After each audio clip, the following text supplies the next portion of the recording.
प्रधानमंत्री मोदी ने जीडीपी को लेकर दिया बड़ा बयान। कहा, कठिन दौर में भी भारतीय अर्थव्यवस्था मजबूत। दुनिया के तमाम मजबूत देशों की अर्थव्यवस्था में लगातार गिरावट देखने को मिल रही है। कई देश ऐसे भी हैं जिनकी अर्थव्यवस्था कोविड काल के बाद से उठी ही नहीं। वैश्विक स्तर पर मुश्किलों के दौर में भी भारतीय अर्थव्यवस्था रिकॉर्ड बना रही है। सरकारी आंकड़ों के मुताबिक मौजूदा वित्त वर्ष दूसरे क्वार्टर में देश की जीडीपी 7.6% रही। पीएम मोदी ने कहा कि देश की जीडीपी में बढ़ोतरी भारतीय अर्थव्यवस्था के लचीलेपन और मजबूती को दर्शाती है। पीएम मोदी ने कहा कि चालू वित्त वर्ष की दूसरी तिमाही में सकल घरेलू उत्पाद यानी कि जीडीपी की वृद्धि दर के आंकड़े वैश्विक स्तर पर परीक्षा की घड़ी में भारतीय अर्थव्यवस्था के लचीलेपन और मजबूती को दर्शाते हैं। सरकारी आंकड़ों के अनुसार विनिर्माण, खनन और सेवा क्षेत्रों के बेहतर प्रदर्शन के कारण सितंबर तिमाही में भारत की अर्थव्यवस्था की वृद्धि दर 7.6% रही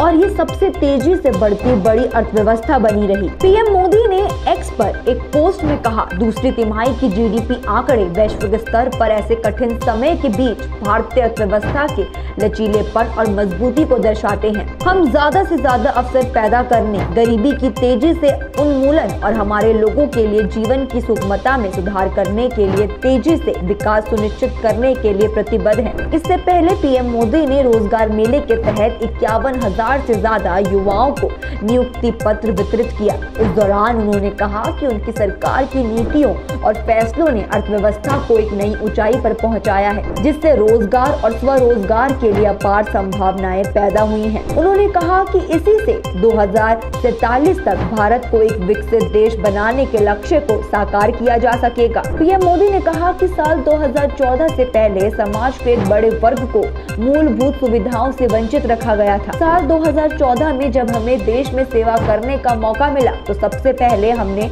वंचितों को वरीयता के मंत्र को लेकर आगे बढ़ने का काम आरंभ किया। सरकार खुद चलकर उन लोगों तक पहुंची जिन्हें कभी योजनाओं का लाभ नहीं मिला, जिन्हें दशकों तक सरकार की तरफ से कोई सुविधा नहीं मिली थी। हम उनका जीवन बदलने का प्रयास कर रहे हैं। प्रधानमंत्री मोदी ने कहा कि सरकार की सोच और कार्य संस्कृति में बदलाव लाया है और इसकी वजह से आज देश में अभूतपूर्व परिणाम भी सामने आ रहे हैं। 5 सालों में देश के 13 करोड़ से ज्यादा लोग गरीबी से बाहर आए और इससे पता चलता है कि सरकार की योजनाओं का गरीबों तक पहुंचाना कितना बड़ा परिवर्तन लाता है। भारत सरकार की नीति और उसके निर्णय ने देश की अर्थव्यवस्था को नई ऊंचाई पर पहुंचा दिया है। दुनिया की बड़ी बड़ी संस्थाएं भारत के विकास दर को लेकर बहुत सकारात्मक हैं।